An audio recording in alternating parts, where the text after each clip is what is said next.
Okay, let's hope Instagram lets me get away with this title.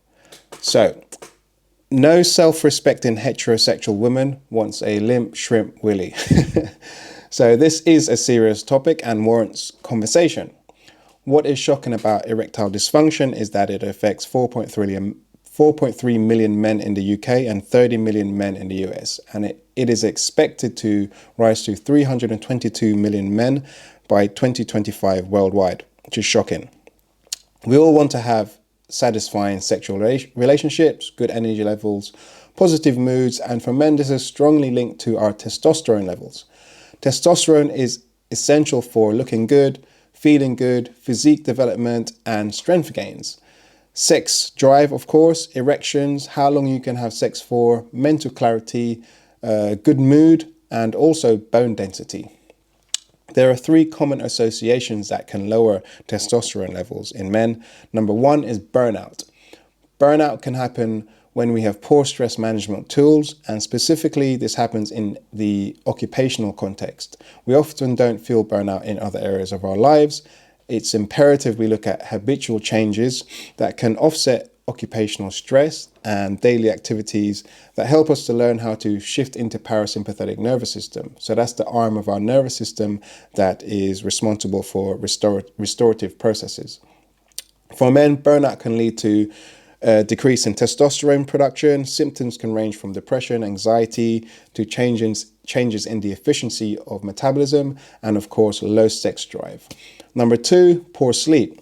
If you're not addressing sleep quality, quantity, and regularity, then the body will not have enough time to go through sleep cycles to complete restorative processes. Not only this, but we want to boost testosterone levels because it is the life force of us men. So for example, if you're regularly strength training and not resting adequately, you won't benefit from testosterone upregulation. And if recovery is left by the wayside, you will be wasting your time for the most part. Number three, insulin resistance. Insulin resistance is associated with low testosterone levels in men, and this mechanism is linked to the hypothalamic pituitary gonadal axis in men. With my metabolism assessment, I can see if someone has signs of insulin resistance and then look to rectify that over a course of time. Insulin resistance is an impaired response of the body to insulin, resulting in elevated levels of glucose in the blood. This is a key component of type 2 diabetes and metabolic syndrome, which is quite common amongst people.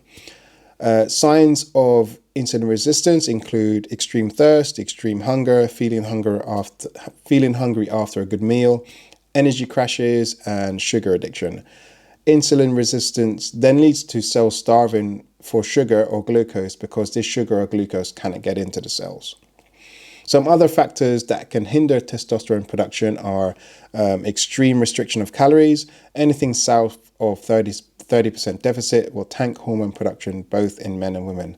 Not enough sunlight. Vitamin D is actually a hormone and production is ramped up by direct sunlight exposure.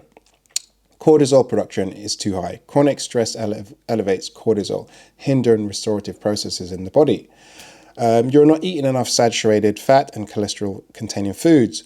The body actually uses cholesterol to make testosterone and other steroid hormones. So highly nutritious cholesterol containing foods are things like eggs, steak, organ meats, shellfish, cheese, and full fat yogurt.